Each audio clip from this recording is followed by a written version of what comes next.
மக்களால் நான் கட்டுவரமாகத்தான் நடப்பேன், கவிழ்ந்து விட மாட்டேன். கமல் இருக்க தூக்கி அடிச்சிடும் பாத்துக்க.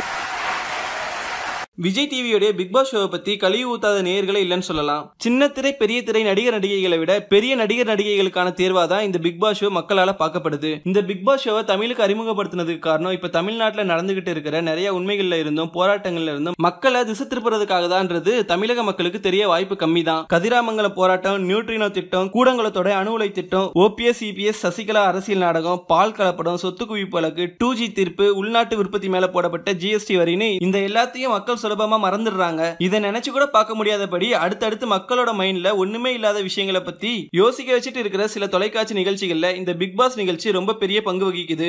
சரி, இந்த நிகழ்ச்சியாவது ஒழுங்கா பண்றாங்கன்னு பார்த்தா அதுவும் கிடையாது. எல்லாமே TRPக்காக போட்டு வைக்கப்பட்ட திரைக்கதை வசனங்களோட நடிச்சு கொடுத்துட்டு இருக்காங்க இந்த பிக் பாஸ் ஷோ போட்டியாளர்கள். 100 நாளைக்கு பிக் பாஸ் ஷோ அவங்கள குத்தகைக்கு எடுத்து மக்களை எவ்வளவு பரபரப்புக்குள்ளாக்கணுமோ அவ்வளவு பரபரப்பா வச்சிருக்கு. இதுக்காக இவங்க தேர்ந்தெடுத்த நடிகர் நடிகைகள் கூட மார்க்கெட் இல்லாத, ஏன் ரசிகர்கள் கூட இல்லாத போட்டியாளர்கள் தான் இந்த பிக் பாஸ் நிகழ்ச்சியோட பலியாடாயிட்டாங்க.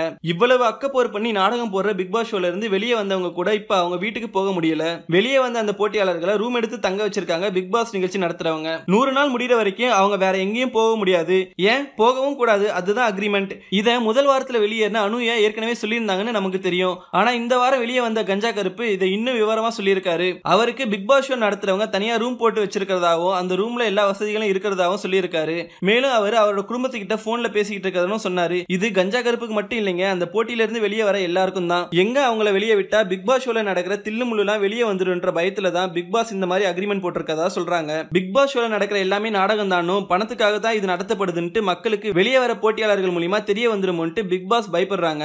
ஆமாங்க, உதாரணத்துக்கு கஞ்சா கருப்பு, ஓவியா, பரணி எலிமினேஷன் ஆகிற அந்த எபிசோட கூட எடுத்துக்கலாம். கஞ்சா கருப்பு அடுத்த தலைவரா ஸ்நேகனும் காயத்ரியும் உசுப்பேத்திர காட்சிகளை பார்த்தாலே தெரியுது இவங்க TRPக்காக தான் இதை பண்ணிருக்காங்கன்ட்டு. ஒரு தலைவரா வெளியில வரவர் எலிமினேட் ஆயிட்டாருன்னா அடுத்த தலைவர் யாருன்ட்டு அடுத்த 2 நாளைக்கு மக்களை பரபரப்பாக்கலாம் இல்லையா, அதுக்காக தாங்க இந்த நிகழ்ச்சி. இது வெறும் உதாரணம் தான். பிக் பாஸ் பார்த்துக்கிட்டு இருக்கிற எல்லாருக்கும் தெரியுற ஒரே விஷயம், ஸ்நேகன் எதுக்காக எல்லாரும் ஏத்தி விட்டுக்கிட்டு இருக்காரு, ஜூலி எதுக்கு அவளை எல்லாரும் அவமானப்படுத்தினாலும் மறுபடியும் அவங்க கிட்ட திட்டு வாங்குற மாதிரியே செய்கைகளை பண்ணிக்கிட்டு இருக்கா, திடீர்னு சக்தியும் ஆரவும் எதுக்காக திமிரா நடிக்கணும், போன வாரம் அவங்க எல்லாரும் அப்படிலாம் இல்லையே அப்படின்ட்டு கேட்கிற எல்லாருக்கும் பதில் ஒண்ணுதாங்க, பணம் வாங்கிட்டு நடிக்க ஒத்துக்கிட்டா பிக் பாஸ் ஷோ என்ன சொல்லுதோ அதை செய்யணும். TRPக்காக தான் இந்த அடிமைகளை விலைக்கு வாங்கி சோறு போட்டுக்கிட்டு இருக்கு இந்த விஜய் டிவி. பணம் சம்பாதிக்கிறதுக்காக அவங்க பண்ற ஒவ்வொரு தேவையில்லாத விஷயமும் மக்களோட மைண்ட்ல வேற எந்த சிந்தனையும் வரவிடாம செய்யறதுக்கு பின்னாடி நடக்கிற ஒரு மர்ம அரசியலும் தொலைக்காட்சி நிறுவனங்களுடைய TRP பசியும் தான் காரணம். இதுல பங்கெடுத்துக்கிட்ட போட்டியாளர்களை இந்த ஷோ எப்படி சித்தரிச்சு காட்டினாலும் அவங்களுக்கு பணமும் புகழும் கிடைக்க போறதுல சந்தேகமே இல்ல.